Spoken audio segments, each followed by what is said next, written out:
새로운 해를 맞으신 교우 여러분에게 주님의 크신 은혜가 함께 하시길 빕니다.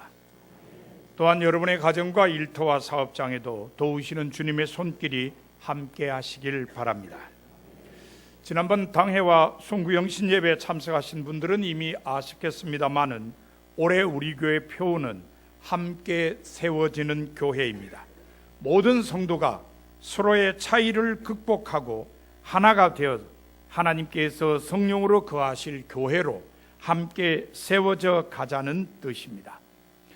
아프리카 사람들의 정신을 이야기할 때 우분투라는 단어가 자주 사용됩니다. 우분투는 아프리카 코사어로 네가 있기 때문에 내가 있다는 뜻입니다. 우분투를 잘 설명하는 이야기 하나가 있습니다. 이런 이야기입니다. 아프리카 부족에 대해 연구하던 한 인류학자가 반투족의 아이들을 모아놓고 달리기 경주를 시켰습니다. 1등하는 아이에게는 맛있는 딸기가 들어있는 바구니를 상으로 주기로 했습니다. 가장 먼저 도착한 아이만 먹을 수 있다는 것이 경기 규칙이라고 알려준 후에 시작이라고 외쳤습니다. 당연히 아이들이 1등을 하려고 앞다투어 달려나갈 것으로 생각한 인류학자는 깜짝 놀랐습니다. 경주에 참가한 아이들 모두가 손을 잡고 나란히 뛰어갔다가 함께 들어왔기 때문입니다. 그 학자가 아이들에게 물었습니다.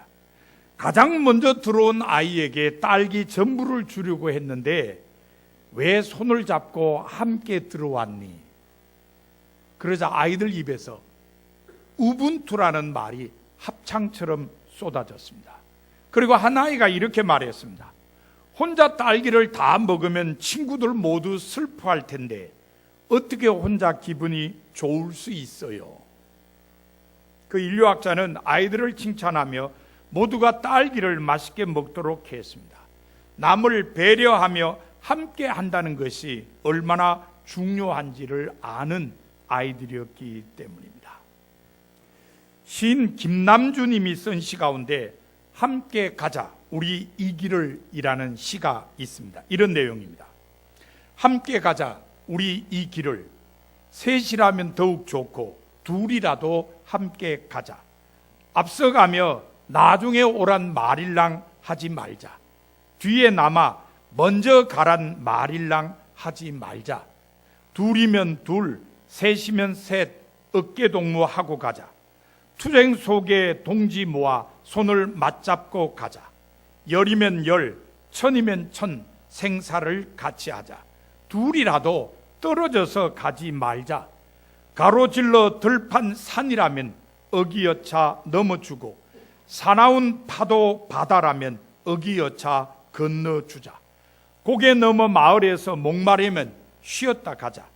서산 나길 해 떨어진다. 어서 가자 이 길을. 해 떨어져 어두운 길 네가 넘어지면 내가 가서 일으켜주고 내가 넘어지면 네가 와서 일으켜주고 산 넘고 물 건너 언젠가는 가야 할 길 시련의 길 하얀 길 가로질러 들판 누군가는 이르러야 할 길 해방의 길 통일의 길 가시밭길 하얀 길 가다 못 가면 쉬었다 가자. 아픈 다리 서로 기대며. 어떤 상황에서 쓴 시인지는 제가 잘 모르겠습니다만 다른 사람을 배려하며 함께 해야 한다는 것을 깨우쳐주는 시입니다. 하지만 우리 주변에는 함께 하지 못하는 사람들의 안타까운 모습이 보일 때가 있습니다. 작년 2월에 열린 평창 동계올림픽에서도 그런 모습을 보였습니다. 바로 2월 19일에 열린 여자 팀 추월 8강전에서 보인 우리나라 선수들의 모습입니다. 팀 추월 경기는 400m 트랙을 6바퀴 돌아 순위를 매깁니다. 보통 두 팀이 경쟁하는데 한 팀에 3명의 선수가 동시에 트랙을 돕니다.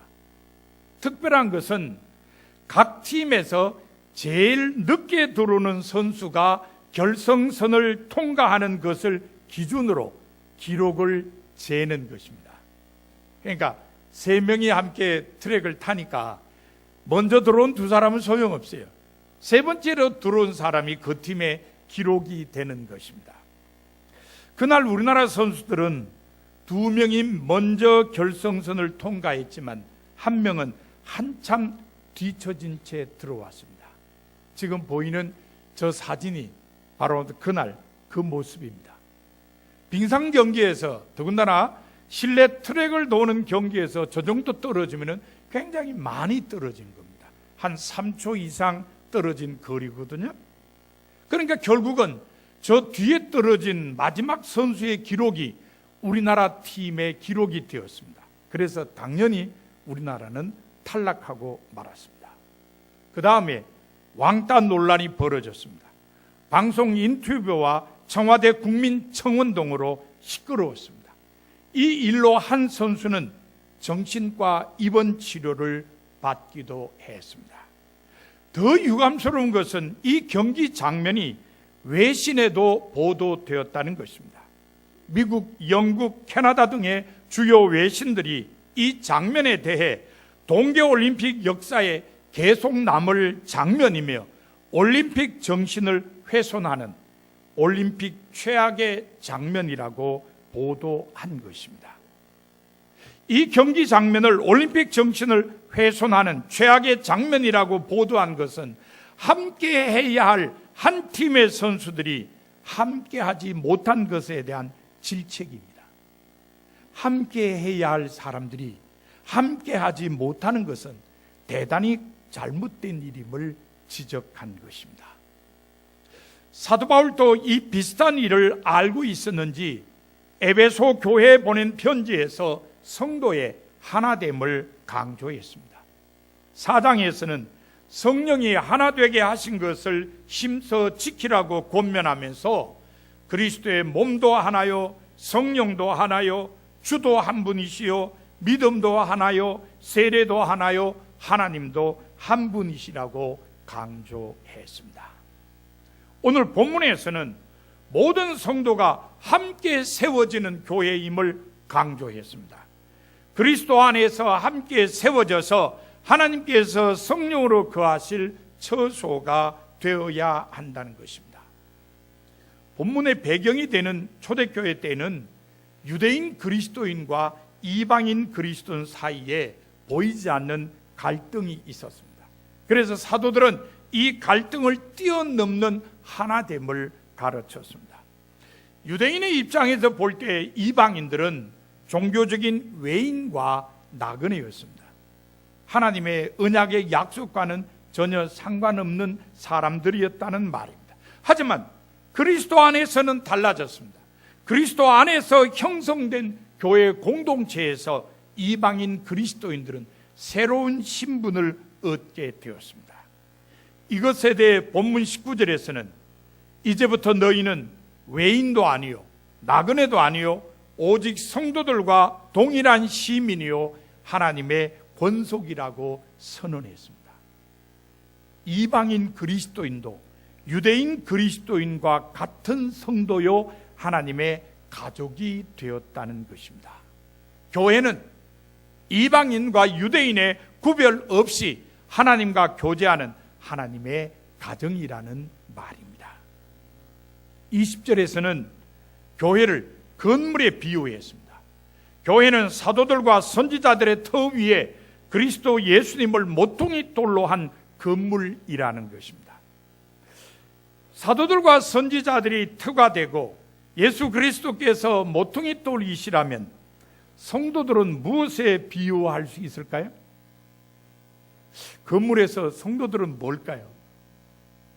에베소서 주석을 쓴 감리교 신학대학 교수인 조경철 박사는 성도들은 건물을 이루어가는 벽돌로 볼 수 있다고 했습니다. 이 말은 성도들은 사도들과 선지자들의 터 위에 함께 세워졌다는 뜻입니다. 그래서 21절과 22절에 보면 그리스도 안에서 건물 전체가 서로 연결하여 성전이 되어가고 성도들은 성령 안에서 하나님이 거하실 처소가 되기 위하여 그리스도 예수 안에서 함께 지어져 간다고 설명했습니다. 벽돌로 볼 수 있는 성도들은 그리스도 안에서 서로 연결되어 함께 세워져서 하나님께서 성령으로 거하실 성전이 된다는 것입니다. 본문의 핵심은 교회는 그리스도 안에서 함께 세워져야 한다는 것입니다. 어떤 다름과 차이가 있다 하더라도 그리스도 안에서는 그것을 극복하고 하나가 되어야 한다는 뜻입니다. 앞서 언급한 대로 본문이 기록될 당시에는 유대인과 이방인 사이에 넘지 못할 것 같은 담이 있었습니다. 양분법에 의해 소외와 갈등이 존재했습니다. 할례로부터 먹는 음식에 이르기까지 반목할 수밖에 없는 요인이 참 많았습니다. 하지만 초대교회는 이 담을 잘 허물었습니다. 다름과 차이를 끌어안고 하나님의 나라 시민으로 또한 하나님의 가족으로 서로를 용납했습니다. 그래서 초대교회는 함께 세워지는 공동체가 되었습니다. 그런데 지금의 교회는 어떻습니까? 다름과 차이를 끌어안고 서로를 가족으로 용납하고 있습니까? 그래서 함께 세워지는 교회로 인정받고 있습니까? 유감스럽게도 그렇지 못한 모습이 많이 보입니다. 다름이나 차이를 틀림으로 간주하고 배척해 버리는 일도 많이 나타납니다. 함께 세워지기가 참 어려운 모습입니다. 하지만 우리가 기억해야 할 것은 그럼에도 불구하고 하나님께서는 지금도 교회는 함께 세워져야 한다고 말씀하신다는 것입니다. 그것이 진정한 교회의 모습이기 때문입니다. 그렇습니다.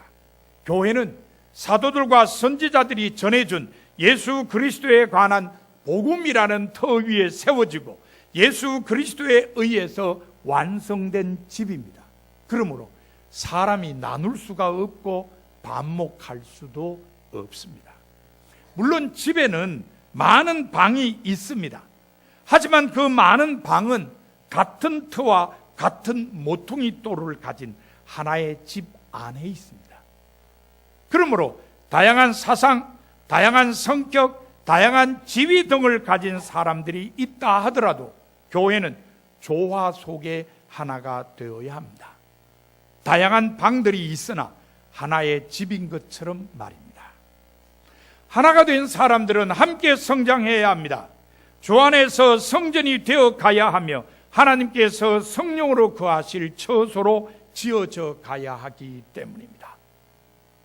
성도들을 서로 연결시키고 함께 연합하여 하나님께서 거하시는 성전으로 세워가는 것은 성령입니다. 그러므로 성도들이 성령 안에 있으면 곧 성령의 활동에 순종하면 교회를 세우는 벽돌로서 올바른 역할을 하게 됩니다. 사랑하는 성도 여러분, 2019년을 맞은 여러분에게 주시는 하나님의 말씀은 함께 세워지는 교회가 되라는 것입니다. 차이와 다름을 끌어안고 성령 안에서 하나가 되어 함께 성장하라는 말씀입니다. 여러분 모두 올 한 해 함께 세워지는 교회가 다 되시기를 바랍니다. 다 같이 사도신경으로 우리의 신앙을 고백하겠습니다.